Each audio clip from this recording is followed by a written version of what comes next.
Hello everyone, Ethan Schmidt here with Devil's Digest alongside our publisher Hod Rubino, and it's Upset City in Tempe, Arizona, as the Arizona State Sun Devils knock off the number 6 Oregon Ducks 31-28. And as the old saying goes, that's why you play the game, Hod. Arizona State coming into this one on a 4-game losing streak, a 15-point underdog wherever you looked in the books, and it's a homecoming to remember for the Arizona State Sun Devils. Yeah, absolutely. And I think I also said in this preview that even though Arizona State was in a very bad place, like you said, running a 4-game losing streak, playing teams aside from Utah who are much inferior to the team they played tonight in Oregon.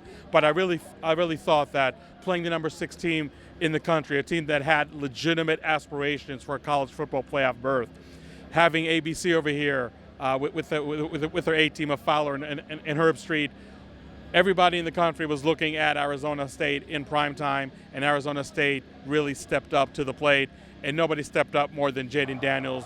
What a game for this true freshman quarterback. Jaden Daniels, 22 of 32 for 408 yards and 3 touchdowns. Frank Darby, who has been an absolute tear for the last 4 games, has scored 7 touchdowns in that stretch. 2 tonight. Frank Darby with 4 receptions for 125 yards. Brandon Ayuk, 7 receptions, 161 yards, a huge 81-yard touchdown to seal the deal in the fourth quarter. I have not seen the passing game, the chemistry between Jaden Daniels and his receivers be so on point until it was tonight. And look, let's face it, everybody talks about Oregon being an explosive offensive team, and they surely are. But their defense is top 40 in every category imaginable nationally, second only to Utah in terms of the best Pac-12 defenses. So overall, to put up those numbers against this kind of defense, has been really, really impressive. You can't really talk enough about the poise that Jaden Daniels has showed. I think every time that he ran out of the pocket for bootlegs, good things were happening. And It's just unbelievable. I mean, the kid's got magic in his veins. Absolutely. And Brandon Ayuk and Frank Darby, offensive coordinator Rob Likens said after the game, as far as deep threat wide receivers, he wouldn't take anybody in the country over those guys. And when you put those type of numbers with a true freshman quarterback against a defense like that in Oregon, I think there's definitely some validity to that, and it's not like it's just being hyperbolic or anything like that. Just a great job by the Arizona State's passing game, and that's a huge factor, maybe not the only one, but a huge factor why Arizona State came out victorious tonight. Of course, and Jaden Daniels, no doubt about it, this was a statement game for him. But Hod, the offensive line stepped up tonight, gave holes for Eno Benjamin. Just what did you see out of that unit to be able to protect Jaden, but not only that, also give Eno the ball? Yeah, it's really mind-boggling. I mean, you look at Eno Benjamin against an Oregon State defense. No disrespect to the Beavers, they beat ASU, but their run defense is nowhere the caliber of their rival Oregon. And you had Eno Benjamin run behind an offensive line that was blocking as if their life depended on it. And pass blocking too, by the way. I mean, obviously, when Jaden Daniels has the night that he has, that means the pass blocking was at the best level that we've seen all year long. But Eno Benjamin really having a great all-around game, rushing for, like you said, 114 yards on 31 carries. Not a great average of 3.7, but when the chains had to be moved, when time had to be killed, Eno Benjamin did that. Arizona State did a great job in time of possession. I think the final numbers, they had just about a 9-minute advantage on the Ducks. We talked about it in the preview, that the Ducks are a team that you want to keep with their offense off the field as much as possible. Definitely. And I think for the Arizona State offense, we talked about this ad nauseum all season long, when their running game is on point, that makes it so much easier for the rest of the offense, for the rest of the team for that matter. And I think the game that Eno Benjamin put together tonight was great. And Eno Benjamin had a great all-around game as well, 5 receptions for 54 yards. So I know it's been a very, very tough season for Eno Benjamin. I think a lot of people lately have been talking about his imminent decision to declare for the NFL draft early, probably being a big mistake, having a lot of fumbles lately. But I think tonight he reminded everybody why he is one of the best running backs in college football. An absolute great night by Eno Benjamin. But again, I think it really comes back to the offensive line. The way they pass block, the way they run block was absolutely superb. Better, I think, than any game that we saw this year. And that's why the offense was able to put up as many points as they did, and to put up as many yards as they did. And most important thing, be as balanced as they were tonight. Huge key in the victory.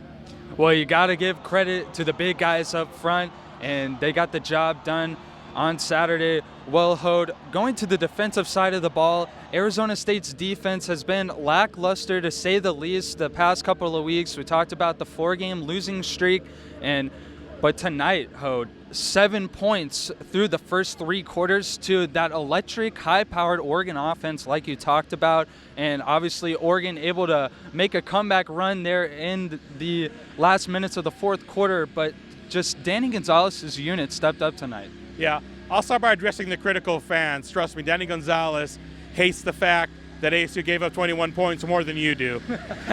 So let's get that out of the way. Danny Gonzalez, as proud as he was of the defense in the first 3 quarters, definitely disappointed in the 4th quarter, but the offense did bail him out. And I think, Ethan, we talked about all season long, it's about time that the offense bails out the defense for a change. And That's true. And I think tonight it definitely happened again with that aforementioned Brandon Ayuk 81-yard touchdown late in the 4th quarter.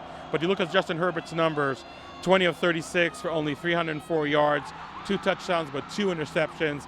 This was an opportunistic Arizona State defense. They dropped another 2 interceptions. One of them could have gone for a pick 6 by Jack Jones. Just a crazy game. Danny Gonzalez said that for the first, I believe, 2 plays, there were actually only 10 players on the field on defense for Arizona State. But hey, if you talk about throwing a monkey wrench, throwing a look that Oregon never saw, I don't think that tops that by putting just 10 players on the field. Danny Gonzalez said that shifting between man and zone really affected Herbert in those 2 interceptions and the 2 near interceptions. Now look, I mean, granted, Oregon, still they played very well. I think their running game really gave a lot of fits. C.J. Verdell, 18 carries for 99 yards. Travis Dye, 5 carries for 58 yards. But I think at the end of the day, they built enough equity, if you will, for the first 3 quarters to really sustain, or I should say survive, a 21-point outburst by the Ducks in the 4th quarter. I really like the fact that they played with a lot of four linebacker looks, and we heard about the preseason about this linebacker group not being all that deep, but a player like Kyle Soley, for example, really stepped up, easily played his best game as a Sun Devil, lined up on the line of scrimmage for really a lot of snaps. And some big plays. Absolutely. Kellen Chris Thomas, obviously, a linebacker, and made one of the 2 interceptions. So really just a great effort from top to bottom. Pass rush was really on point for Arizona State, and I think that's one aspect of the defense that's getting better and better each and every week. Definitely. I mean, holding 28 points, holding a team like Oregon for 28 points is definitely no small feat. There are a lot of teams in the Pac-12 that would love to trade places with Arizona State in terms of having that accomplishment.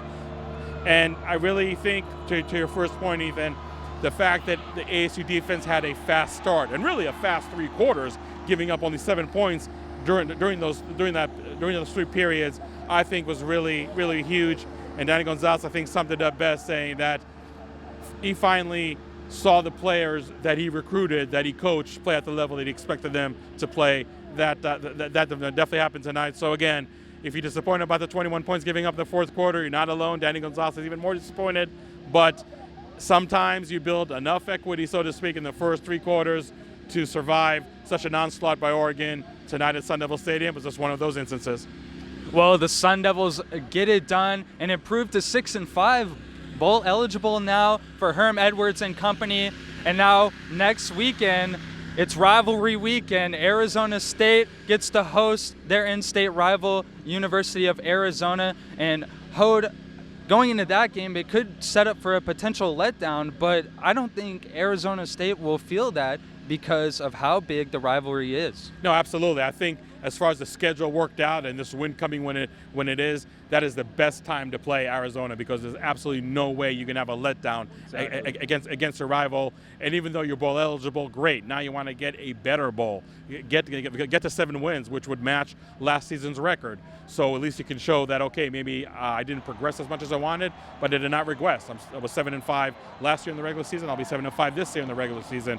So I think as far as the schedule works out, I think it worked out very, very well for Arizona State.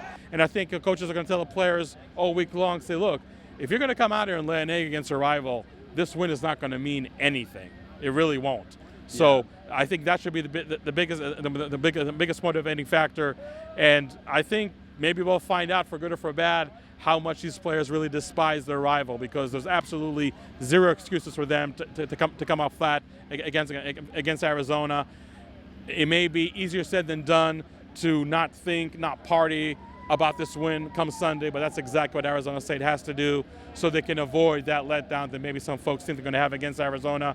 Danny Gonzalez, I think, may have had the best quote of the night post-game. He says, "I hate the anti-200." That's his nickname for Arizona, by the way. You can Google Proposition 200 in Arizona State. You know exactly what he talks about. But he says, "I hate the anti-200 so much, I'm going to start game planning tonight."